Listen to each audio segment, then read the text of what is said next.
Hey travel creators, welcome back to the Travel Creator Podcast. I'm Laura, and today I'm about to go off because I keep seeing the most backwards business advice on TikTok, and I just can't stay quiet about it anymore. I'm one scroll too deep to keep it together. So I open TikTok, and I keep seeing someone dead serious. And they are telling creators that they need to engage from the bottom up and use every single feature to grow their accounts. Every single one. And send this to a friend and engage from the bottom. And I'm like, what? And if you have not listened to my episode where I explain to you why I think viral content is crazy, this is just a few episodes back, and I break down Justin Welsh's newsletter. That is everything I've ever wanted to say about viral content in one go. Highly recommend listening to that after this, or vice versa. Things will make more sense there. But anyway, this video that I have seen, and have seen so many like it, they're talking about like this secret formula of TikTok and like posting exactly at 3:47 p.m. And if the post doesn't work the first time, like delete it, take it down, and then post it again. And use this right trending audio and this right combination of whatever. And everyone in the comments are like, this is not working for me. I'm like, no shit, Sherlock. And I have had enough of it. This is propaganda I'm not falling for.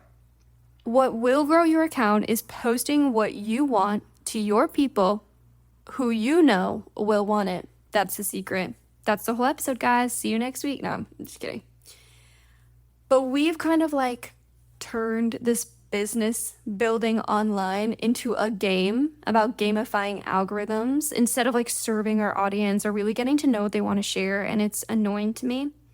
And oh, by the way, when did we decide that using every single new feature on Instagram or TikTok was definitely more important than creating authentic content that gets to what our target audience really wants? And when did engaging from the bottom up become a strategy instead of just posting good content that people actually want to see?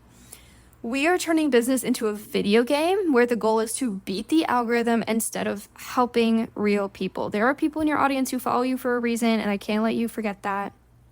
And this is exactly why so many creators are burned out, frustrated, and not making any money. It's literally because we're playing a game that we don't know the rules of, that the rules change all the time, and we're not sure what the actual goal is because the goalpost keeps getting moved. The formula for business building, and by the way, if you listened to last week's episode, I let you in on what I am building in my business for travel creators. It is a community of system building. So it's not any of this like engage from the bottom bullshit, and it's not super similar content to the podcast. I am talking about taking you behind the scenes of how to set up automation systems in your inbox or in your content creation or whatever, so that you can actually step away from your business and have a business run while you are backpacking and not forget about it. But what grows your business is knowing who you're talking to. So like, get super specific. I say this example all the time, but the way you talk to a backpacker is different from the way you talk to a luxury traveler. You also want to know what your audience actually needs, not what you think they need.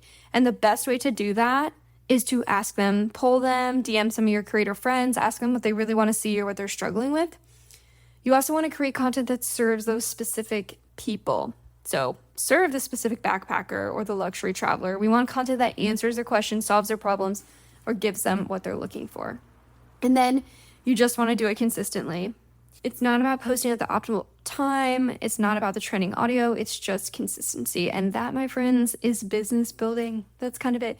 I saw this graphic the other day, and it said, if you aren't educated, get educated, or like learn something. If you are educated, execute. And if you are executing, do it consistently. And I was like, oh, mind blown. How crazy is that?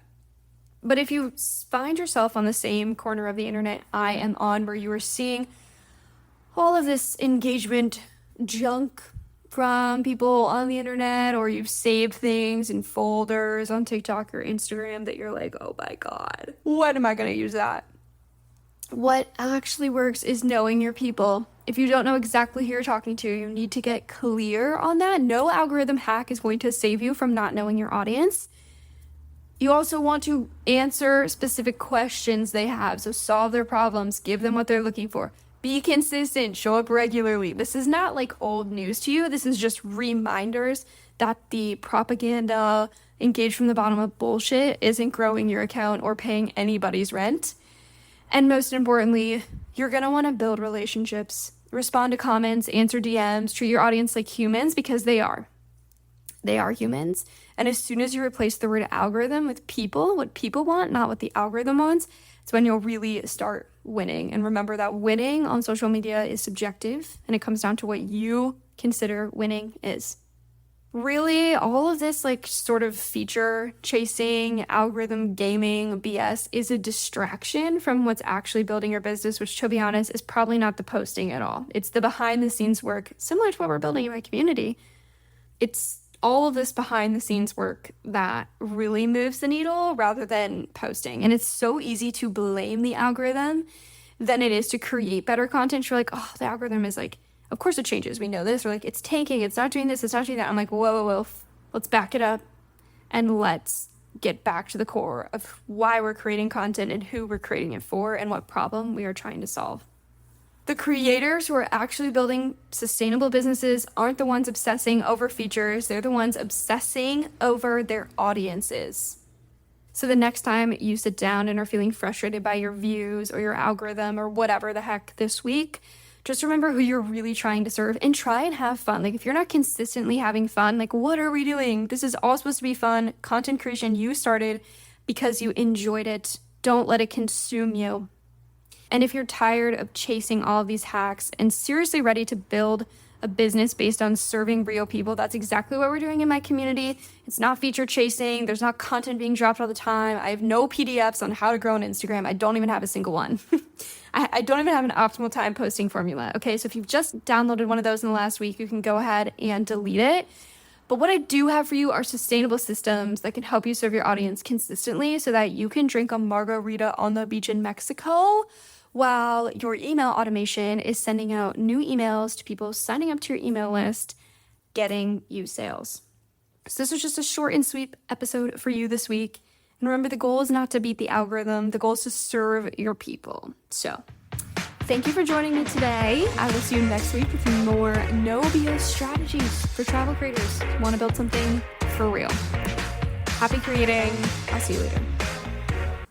Oh, Marie, do you like soda alternatives? Like I love Olipop or like a Poppy. Like, that's so fun for me. Like, love that. Those are so fun. Olipop has a new one called Ridge Rush. Wondering if you like those, or if you had to be a soda, which one would you be? Love that question too. Or if you were stranded on a desert island, what would you bring? Wrong answers only. Hey, this is Marie, the editor of the show, and this is the part where me and Laura just kind of talk to each other. And that's so funny you asked me about the Poppy thing, because this is like the 5th time you've asked me that, which either means you really, really love it or you're in an MLM. It's okay if you are. You can get out. I don't drink soda. I drink sparkling water or water. I'm boring. But I'll answer your other question. If I was on a desert island, what would I bring? I'm going to bring chips and salsa and queso. Will it give me any nutritional value? No. But it would drive me absolutely insane if I knew I could never eat queso again and chips and salsa. Second thing I'm bringing, I'm either going to bring a guitar and force myself to get good at guitar because I suck at it. And then that way, if I ever meet like indigenous people on the island, like, and they have spears and shit, I can break the tensity of me about to be murdered with like shitty guitar, and then they'll laugh, and then we're like, hee hee hee. Or I'll kidnap Alex Turner from the Arctic Monkeys and force him to live on the island with me, and he can play music to me all day. And we get married because we're the only 2 people on the island. So those are my wrong answers only. I'm going to bring chips and salsa and Alex Turner from the Arctic Monkeys to the island with me. What are y'all bringing? DM Laura. We want to know. Wrong answers only.